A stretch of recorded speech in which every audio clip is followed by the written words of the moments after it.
설 명절 연휴에 주님 앞에 나와 예배하는 모든 성도들에게 주님이 예비하시고 약속하신 영육간의 풍성한 복이 임하게 되시기를 먼저 주님의 이름으로 간절히 축복합니다. 새해 우리가 2023년도를 시작하면서 하나님의 나라를 향한 믿음의 삶이라고 하는 주제로 시작하였습니다. 그래서 우리는 몇 시간 동안 백부장의 믿음에 대하여서 그의 겸손과 성품에 대하여서 상고해 보기도 하였습니다. 오늘은 봉독한 말씀을 중심으로 해서 어찌하여 무서워하느냐라고 하는 예수님의 질문으로 말씀을 시작합니다. 가버나움에서 백부장의 하인의 병을 고쳐주신 예수님께서는 제자들과 함께 갈릴리 호수 건너편 가다라 지방으로 가시기 위해서 배에 오르셨습니다. 그런데 예수님이 제자들과 함께 타신 배가 호수를 건너고 있을 때에 큰 파도가 일어났습니다. 위험한 상황에 처하게 되었던 것입니다. 그런데 이때 예수님은 놀랍게도 잠에 들어 주무시고 계셨다라고 하는 것입니다. 25절에 보면은 제자들은 다급하게 예수님을 깨웁니다. 주여 구원하소서 우리가 죽겠나이다 라고 급한 마음으로 예수님께 하소연하며 부르짖는 것입니다. 우리들도 종종 어렵고 힘든 일을 당할 때마다 죽겠다라고 하는 말을 사용합니다. 추워서 죽겠다, 피곤해 죽겠다, 졸려 죽겠다, 좋아 죽겠다, 미워 죽겠다. 그런 말들을 종종 사용하는데 우리와 똑같은 인간인 오늘 예수님의 제자들도 이런 말을 사용하고 있습니다. 이때 26절에 보니까 예수님께서 제자들에게 말씀하십니다. 예수께서 이르시되 어찌하여 무서워하느냐 믿음이 작은 자들아 하시고, 어찌하여 무서워하느냐고 그러면서 믿음이 작다라고 말씀을 하신 겁니다. 예수님은 제자들에게 겁이 많다라고 나무라지 아니하시고 믿음이 작은 것에 대하여서 지적하시며 나무라셨다라고 하는 것입니다. 믿음이 작다라는 것이 믿음이 작은 자들아. 믿음이 작고 큰 게 있나요? 있는 것 같습니다. 우리가 전에 쓰던 개역 성경에 보면은 믿음이 작은 자들이라고 않고 믿음이 적은 자들이다 그렇게 번역이 되었댔습니다. 새로 번역된 여러 개의 한글 번역에도 적다라고 믿음이 적다라고 없는 건 아니다라는 의미 같은데요. 공동 번역 성경에 보면은 이 구절을 그렇게도 믿음이 없느냐라고 번역이 되어 있습니다.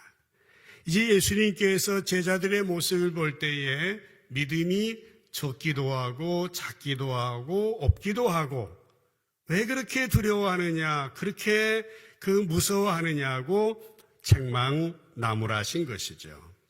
여러분, 우리가 신앙생활을 시작해서 예수님 만나고 구원받아 하나님의 자녀가 될 때에 우리의 믿음이 작은 상태에 그냥 계속 머물러 있으면 안 되겠죠. 우리의 신앙은 날마다 자라서 청년의 신앙으로 장년의 신앙으로 성장해야 됩니다. 예수 그리스도의 장성한 분량에 이르기까지 예수님의 성품과 인격으로 무르익고 그리고 성령의 열매를 맺어야 합니다. 또한 예수 그리스도의 강한 군사로 영적인 전쟁에서 승리해야 하는 것입니다. 물론 우리의 믿음을 작다고 적다고 무시하거나 홀대하면 안 됩니다. 작은 믿음, 적은 믿음의 상태로 머물러 있으면 안 되지만은 그것에 대하여서 우리가 평가하면 안 된다라는 것입니다. 왜 그렇습니까? 예수님께서 어느 날 제자들에게 작은 믿음에 대해서 말씀하신 적이 있습니다. 여러분도 잘 아시는 내용이죠. 마태복음 17장 20절에 보면은 이르시되 너의 믿음이 작은 까닭이니라 진실로 너희에게 이르노니 만일 너희에게 믿음이 겨자씨 한 알만큼만 있어도 겨자씨 하나만큼만 작은 믿음이 있어도 이 산 명하여 저기로 옮겨지라 하면 옮겨질 것이고 너희가 못할 것이 없으리라. 그렇게 말씀을 하십니다. 무슨 말입니까? 겨자씨 하나만큼의 작은 믿음을 가졌다 할지라도 산을 옮길 만한 능력이 있다고 하는 겁니다. 왜 그렇습니까? 그 능력이 우리가 믿음을 가질 때에 전능하신 하나님께서 일하시기 때문에, 전능하신 하나님께서 개입하시고 역사하시기 때문에 능력이 있다라는 거예요. 그렇기 때문에 우리는 다른 사람의 믿음에 대해서 크다니 작다느니 어떻다느니 함부로 평가해서는 안 되는 것입니다. 작은 믿음도 중요하기 때문이에요. 그러나 그렇다고 해서 우리의 신앙이 작은 믿음의 상태에만 머물러 있으면 안 된다라고 하는 것입니다. 왜 그렇습니까? 때로 작은 믿음은 위험하기 때문입니다. 우리의 믿음이 작으면 비바람이 올 때 흔들릴 수 있습니다. 떠내려갈 수도 있습니다. 우리는 작은 믿음에 만족해서는 안 되는 것입니다. 이제 우리는 위의 것을 바라보며 저 높은 곳을 향하여 한 걸음씩 나아가야 합니다. 하나님께서 천지를 창조하실 때 창세기 1장 31절에 우리를 보고 뭐라고 하셨습니까? 온 세상 모든 것, 하나님이 지으신 모든 것을 보시니 보시기에 심히 좋았더라 말씀하셨습니다. 세상의 모든 것을 창조하시고 지은 모든 것을 보시며 좋았다고 하시더니 마지막 날 사람을 지으시고는 심히 좋았다라고 말씀하신 겁니다. 하나님의 만드시고 좋아하신 작품 중에는 온 우주 대자연도 있습니다마는 그 가운데 우리들이 포함되어 있습니다. 우리 가운데에는 나도 포함되어 있는 것입니다. 그러면 우리는 하나님의 작품입니다. 하나님의 걸작품입니다. 어떻게 보면 우리 한 사람 한 사람은 하나님의 명품이다라고 하는 것입니다. 요즘 명품들이 많이 있지 않습니까? 세상에는 유명한 명품들이 있습니다. 이 명품은 품질이 좋습니다. 품질이 좋은 만큼 가격이 비쌉니다. 가격이 비싼 만큼 이제 그 사기도 힘듭니다. 희소 가치가 있습니다. 그래도 사람들은 이 살려고 많은 사람이 애를 씁니다. 그러다 보니까 명품에는 항상 유사품들이 존재합니다. 작퉁이 존재합니다. 카피한 것이 있다라는 것입니다. 뉴스를 보셨습니까? 지난주에 2024년 새해 내년부터는 버버리 체크무늬 교복이 사라진다라고 합니다. 전국의 200여 개 학교의 학생들의 교복 가운데 이제 체크무늬가 있었던 것 같습니다. 이유는 영국의 버버리라고 하는 회사에서 학생들의 교복 속에 들어있는 체크무늬가 자기 회사의 상표권을 침해한 거다라고 주장을 했어요. 그래서 학생들의 교복 속의 체크무늬는 이제는 볼 수 없게 되었습니다. 몇 년 전에 루이비통이라고 하는 브랜드를 가지고 있는 프랑스의 그룹은 우리 한국의 경기도 양평에 루이비통닭 치킨집을 상대로 해서 영업금지 가처분 신청을 냈습니다. 프랑스의 대단한 명품 브랜드가 통닭집을 상대로 했습니다. 이유는 뭡니까? 루이비통이 연상되는 간판을 사용하고 있다. 뿐만 아니라 루이비통 로고를 패러디한 치킨 포장이 문제가 됐습니다. 보면은 포장 박스에다가 이제 여러 가지 그렇게 되어 있습니다. 법원은 뭐라고 판단을 했는가 하면은 그 통닭집에다가 간판이나 광고나 포장지 등에 해당 로고를 쓰지 말라고 공고를 했고, 만약 계속해서 쓰면 하루에 50만 원씩 사용료를 내라고 그렇게 선고를 했습니다. 그 가게가 들 리가 없죠. 한국 사람들 머리가 좋습니다. 그래서 루이비 통닭에다가 루이비 하고 띄어쓰기만 하고 가게 이름을 사용했습니다. 그러니까 법원은 이런 행위 또한 법원의 명령을 어긴 것으로 봐야 한다면서 1,450만 원의 강제 집행금을 선고했습니다. 결국 나중에 이 양평의 치킨집은 문을 닫았습니다. 요즘에는 지식재산권의 보장이 중요하게 여겨지고 있습니다. 변리사 하시는 장로님도 계십니다마는 저작권이나 상표권이나 디자인권이나 특허권이나 이런 것들을 중요하게 여깁니다. 진짜의 가치가 그만큼 존중되는 그러한 세상이 된 것입니다. 좋은 세상이 되었지요. 그런데 오늘 우리는 누구라고 그랬습니까? 우리는 하나님의 작품, 하나님의 걸작품, 하나님의 만드신 진품입니다. 희속 가치가 있는 명품이에요. 세상에 어디를 다녀봐도 우리와 똑같이 생긴 사람은 없습니다. 제 동생이 6살 아래 동생이 있는데 제가 졸업하고 이제 군 먹으러 갔습니다. 근데 저와 함께 공부하다가 군대에 갔던 친구들이 3년 지나서 와보니까 제가 있는 거예요. 졸업 안 했나? 뒤에 가서 제 동생 등짝을 때리면서 야, 이렇게 나를 모른 체 하냐고. 아니, 저 동생인데요. 비슷하지만 보시면은 달라도 엄청 다릅니다. 우리는 하나님의 작품 중에 작품이고 명품 중에 명품입니다. 왜 그래요? 하나님께 세상의 유일한 쌍둥이도 일란성 쌍둥이도 똑같지 않습니다. 우리 이재리 목사님의 두 딸들 예쁜 딸들인데 벌써 1살, 2살 되기 전에 다르다고 합니다. 우리는 하나님의 작품 중에 작품입니다. 하나님의 명품 중에 명품인 것입니다. 그런 존재가 저와 여러분이다라고 하는 것입니다. 동시에 우리는 하나님의 작품, 하나님의 명품이면서 하나님께서는 예수님을 믿음으로 말미암아 우리들에게 놀라운 복을 허락해 주셨다라고 하는 것입니다. 구약성경에 하나님께서 모세를 통해서 이스라엘 백성들에게 축복해 주셨습니다. 신명기 28장 축복장 2절에 보면은 내가 내 하나님 여호와의 말씀을 청종하면 이 모든 복이 내게 임하며 내게 이르리니 그렇게 말씀했습니다. 하나님의 말씀을 잘 듣고 그 말씀을 지키면 하나님께서 준비하신 모든 복을 우리가 누리게 된다라고 하는 것입니다. 그렇습니다. 하나님께 주시는 복 우리에게 누리도록 이렇게 역사해 주셨습니다. 하나님의 작품, 하나님의 명품 우리들에게 정말 믿음으로 복을 받게 해주셨다라고 하는 것입니다. 근데 하나님이 주시는 복 가운데에서 중요한 여러 가지 복이 있지만은 오늘 우리가 함께 상고하려고 하는 복은 뭡니까? 바로 평안의 복인 것입니다.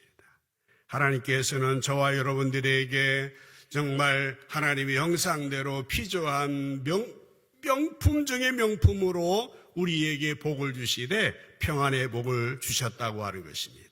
요한복음 14장 27절에 보면은 예수님께서 말씀하십니다.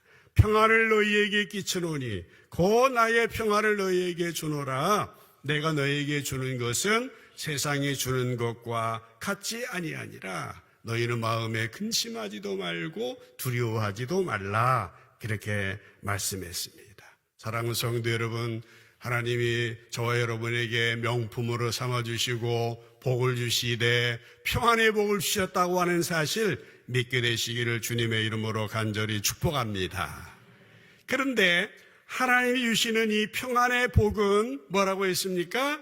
세상이 주는 것과 같지 아니하니라 라고 말씀을 하셨다는 거예요. 하나님이 주시는 복은 세상이 주는 복과 다릅니다. 그런데 평안이라고 하는 명품 복에도 유사품, 짝퉁 복이 있습니다. 그 복은 어떤 복일까요? 짝퉁, 그것은 바로 편안함입니다. 평안과 편안함은 다릅니다. 보통 유사품, 짝퉁, 시계나 가방을 제작해서 판매하면 처벌을 받지만은 그것을 사용할 때에 우리들에게 특별히 해가 되지는 않습니다. 마찬가지로 편안도 그러합니다. 꼭 나쁜 것은 아닙니다. 그러나 유사품은 유사품입니다. 유사품은 품질이 좋은 상태로 오래 남아있지 않습니다. 유사품 복 편안함은 우리를 건강하게 만들지 못합니다. 비싼 의자에 앉으면 편안할 수는 있지만은 그 비싼 의자가 우리를 평안하게 하지는 못합니다. 우리가 크고 넓은 집에 살면 편안할 수는 있지만 우리의 평안을 보장해 주거나 행복하게 해주지는 못해요.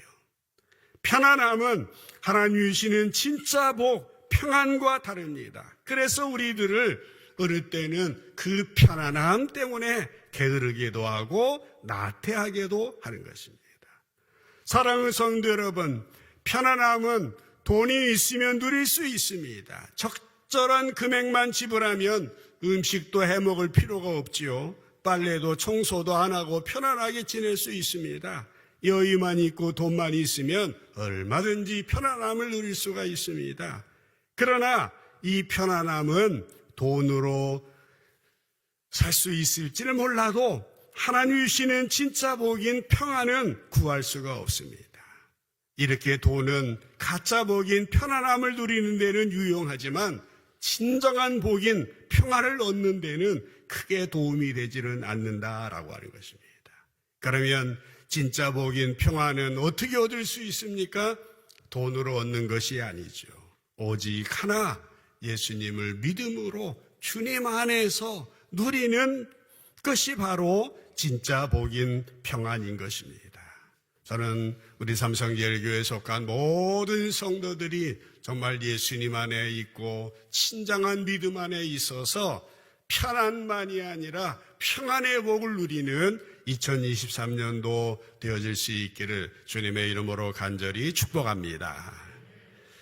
이 평안이라고 하는 것은 우리에게 믿음으로 말미암아 주어지는데, 믿음은 평안은 주지만은 편안함을 주지는 않습니다.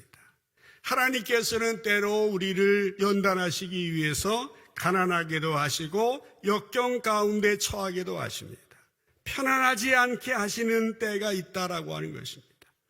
그래서 믿음의 사람은 가난하게도, 가난에 처해도, 어려운 가운데 처한다 할지라도, 아무리 불편한다 할지라도 불안해하지는 말아야 합니다. 이것이 믿음의 사람으로서의 진정한 모습이다라고 하는 것입니다. 오늘 본문으로 다시 들어가 보십시다. 24절에 보면 예수님이 제자들과 함께 갈릴리 호수를 건너고 있습니다. 그때 큰 파도가 일어납니다. 배가 물결에 덮이게 되었습니다. 제자들의 일행 가운데 어려움이 다가왔다라고 하는 그런 의미죠. 근데 거기다가 예수님은 주무시고 계시는 것입니다. 제자들은 예수님을 깨우면서 구원해달라고 죽겠다고 하소연하고 있습니다. 그런데 여러분, 예수님이 주무시고 계셨어도 제자들이 정말로 믿음이 있었다고 한다면 무서워하지 말았어야 했습니다. 평안해야 했다라고 하는 겁니다. 그러나 그들은 25절에 보시는 대로 우리가 죽겠습니다 하면서 예수님께 호소하고 있습니다. 그래서 예수님이 그들을 책망하셨다라고 하는 것이에요. 여러분 기억하십니까? 지금 제자들은 어떤 상황 가운데 있습니까? 바로 직전에 예수님이 백부장의 하인의 병을 고쳐주신 것도 보았어요. 베드로의 장모의 열병을 고쳐주신 능력을 행하시는 예수님도 경험하였습니다. 그러므로 지금 자신들이 처하는 위기 가운데서도 예수님이 계시기 때문에 안심할 수 있어야 됐다라고 하는 것입니다. 그러나 그들은 무서워했어요. 두려워했어요. 그렇기 때문에 예수님은 그들의 믿음에 대하여서 작다고 꾸짖으셨던 것입니다. 여러분, 우리의 삶 가운데도 제자들이 그러했던 것처럼 아무리 예수님을 믿고 산다 하여도 삶에 풍랑이 일어날 수 있습니다. 위기를 만나 어찌할 줄 몰라 쩔쩔맬 수도 있습니다. 우리는 그때 어떻게 해야 됩니까? 제자들처럼 예수님이 주무신 것 같고 침묵하시는 것 같은 경험을 할 때가 있습니다만은 그때 우리가 잊지 말아야 될 것이 있다라고 하는 것입니다. 하나님께서는 모든 일을 합력하여 결국에는 선을 이루어 주신다고 하는 그 사실을 알아야 됩니다. 하나님이 어떤 분이신지, 우리를 어떻게 부르셨는지, 우리가 어떤 존재인지를 알아야 됩니다. 바로 이것이 믿음이라고 하는 것이에요. 찬양에 보면은 살아계신 주, 나의 참된 소망, 걱정 근심 전혀 없네, 이런 찬양 우리가 부르고 있습니다. 사랑의 주, 내 갈 길 인도하니 내 모든 삶의 기쁨 늘 충만하네. 살아계신 주님이 나의 참된 소망이 되시기 때문에 걱정 근심이 없습니다. 주님이 내 갈 길 인도하시니 내 삶의 기쁨 늘 충만합니다. 이런 고백을 해야 된다라고 하는 것입니다. 여러분, 하나님이 언제나 우리와 함께 계십니다. 세상 끝날까지 우리와 함께 계셔요. 그러나 어느 때는 침묵할 때도 있습니다. 어느 때는 주무시는 것 같을 때가 있습니다. 제자들이 풍랑이 칠 때에 무서워할 때에 주무셨던 것처럼 우리들은 다급해 죽겠는데, 해결이 안 돼서 눈물을 흘리고 무서워 떨고 있는데, 예수님은 계신 듯 안 계신 듯 주무시는 듯 우리 곁에 계시지 않는 것 같은 느낌이 들 때가 있다라고 하는 겁니다. 그것이 우리의 삶의 현실이에요. 그러나 우리는 어떻게 됩니까? 그럼에도 불구하고 믿음으로 인하여 평안을 선포할 수 있어야 된다라고 하는 것입니다. 이게 진정한 믿음입니다. 하나님이 어떤 분이시고 내가 어떤 존재인지를 알고 선포해야 된다는 거예요.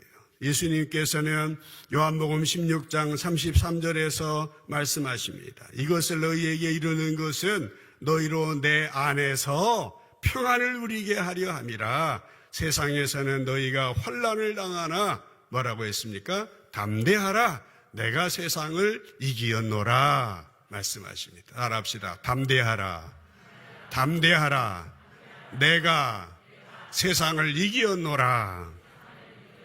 예, 어떤 어려움이 풍랑이 일고 예수님이 주무시는 것 같을지라도 이제 주님의 성품, 우리를 향한 약속, 그리고 내가 어떠한 존재인지를 기억하면서 우리는 세상을 이기고 평안을 누려야 된다라고 하는 것입니다. 환난을 당하나 담대하라, 내가 세상을 이겼다라고 하는 것입니다.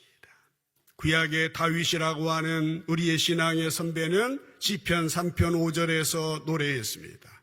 내가 누워 자고 깨었으니 여호와께서 나를 붙드심이로다 라고 했습니다. 주님이 붙들어줘요. 주님이 함께 하시기 때문에 누워 자고 깨었으니 여호와께서 나를 붙드신다고. 사랑하는 여러분, 예수 믿는 우리는 평안이 없는 불안한 삶이 되어서는 안 됩니다. 평안을 갖지 못하는 믿음은 진정한 믿음이라고 말하기 어렵습니다. 병품 믿음이 아닙니다. 평안을 갖지 못하는 믿음은 유사 믿음입니다. 짝퉁 믿음입니다.